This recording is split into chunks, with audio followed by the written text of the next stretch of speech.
साथियों, आज हम पढ़ेंगे 11th क्लास का चैप्टर नंबर 6 और चैप्टर का नाम है नागरिकता।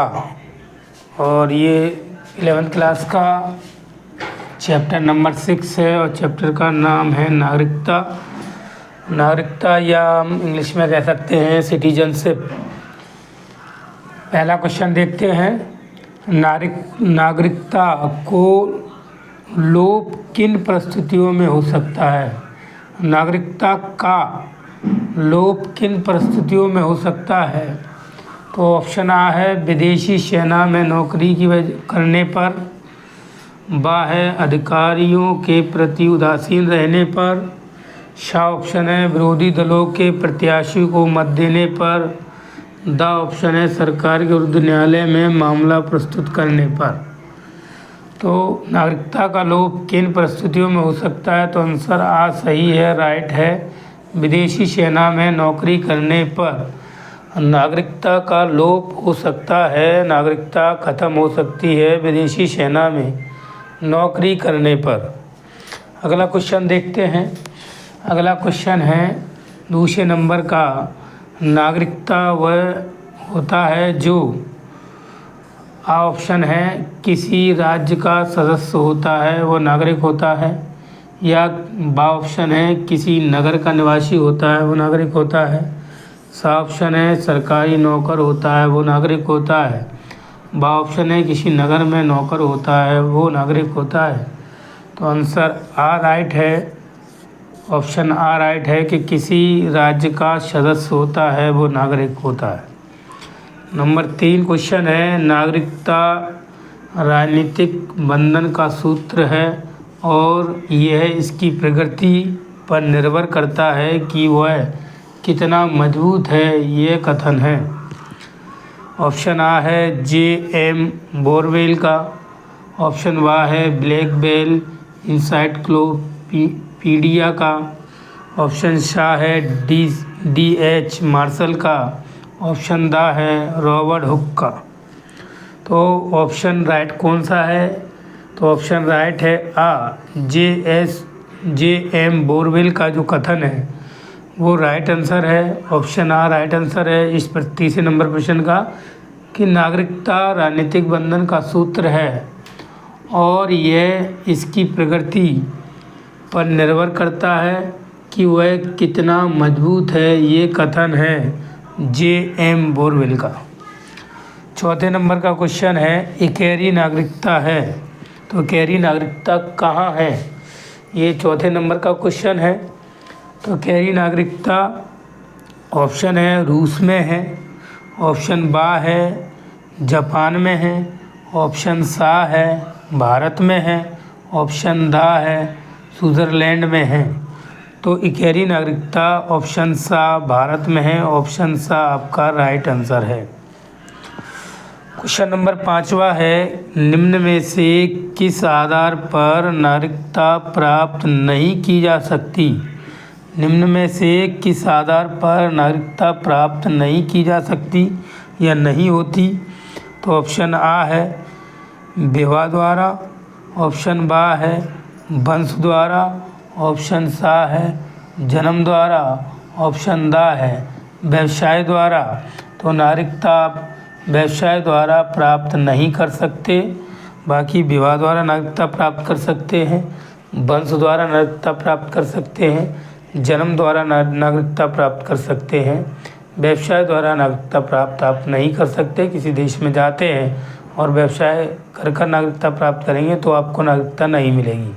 आप इन 3 ऑप्शनों से नागरिकता प्राप्त कर सकते हैं, विवाह द्वारा, जन्म द्वारा और वंश में आपको नागरिकता सॉरी मिल सकती है। अगला 6 नंबर का ऑप्शन है अमेरिका नीदरलैंड की नागरिकता प्राप्त की जा सकती है लगातार रहने पर। कि अमेरिका या नीदरलैंड की नागरिकता प्राप्त की जा सकती है वहाँ लगातार रहने पर। ऑप्शन आ है 5 वर्ष में रहने पर, ऑप्शन बा है 6 वर्ष रहने पर, ऑप्शन सा है 7 वर्ष रहने पर, ऑप्शन दा है 8 वर्ष रहने पर। तो नीदरलैंड और अमेरिका की जो नागरिकता है वो वहाँ लगातार 5 वर्ष रहने पर प्राप्त की जा सकती है, नीदरलैंड और अमेरिका की नागरिकता। अब हम पढ़ेंगे 11वीं क्लास के एक वाक्य, उनके क्वेश्चन आंसर जानेंगे। देखते हैं पहला क्वेश्चन कौन सा है। नागरिकता है, नागरिकता पार्ट का नाम है और 6 क्लास पार्ट 6 है और क्लास 11 है। पहला क्वेश्चन है, किसी नागरिक हेतु किस संगठन की सहायता जरूरी है? किसी नागरिक हेतु किस संगठन की सहायता जरूरी है? तो आंसर है राज्य की। नागरिकता के लिए राज्य का नागरिक होना जरूरी है, इसलिए राज्य का संगठन या राज्य के लेवल पर व्यक्ति का नागरिक होना जरूरी है। अगला है क्वेश्चन नंबर 2, वंश के आधार पर प्राप्त होने वाली नागरिकता को क्या कहते हैं? आंसर है वंश के द्वारा प्राप्त नागरिकता। वंश के आधार पर प्राप्त होने वाली नागरिकता को वंश द्वारा प्राप्त नागरिकता कहते हैं। क्वेश्चन नंबर 3 है, नागरिकता के प्रमुख दायित्वों में से एक को लिखें। तो आंसर है विवादों का समाधान बल प्रयोग से नहीं बल्कि संधि वार्ता और विचार विमर्श से हो। नागरिकता के प्रमुख दायित्वों में से एक को लिखना है। आंसर है विवादों का समाधान बल प्रयोग से नहीं बल्कि संधि और वार्ता और विचार विमर्श से हो। क्वेश्चन नंबर 4 है, जन्मजात अथवा प्राकृतिक नागरिकता क्या है? जन्मजात अथवा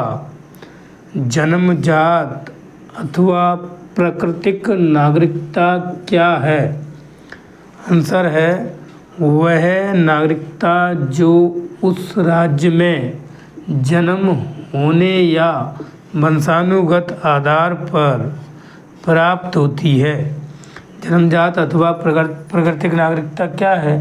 वह नागरिक जो उस राज्य में जन्म होने या वंशानुगत आधार पर प्राप्त होती है उसे हम जन्मजात अथवा प्राकृतिक नागरिकता कहते हैं। अगला क्वेश्चन है 5वें नंबर का, अपनी शिक्षित बुद्धि को जनहित में लगाना ही नागरिकता है, किसका कथन है? अपनी शिक्षित बुद्धि को ही जनहित में लगाना ये किसका कथन है? तो आंसर है लास्की का। तो विद्वान लास्की का ये कथन है कि अपनी शिक्षित बुद्धि को जनहित में लगाना ही नागरिकता है। ये विद्वान लास्की का कथन है।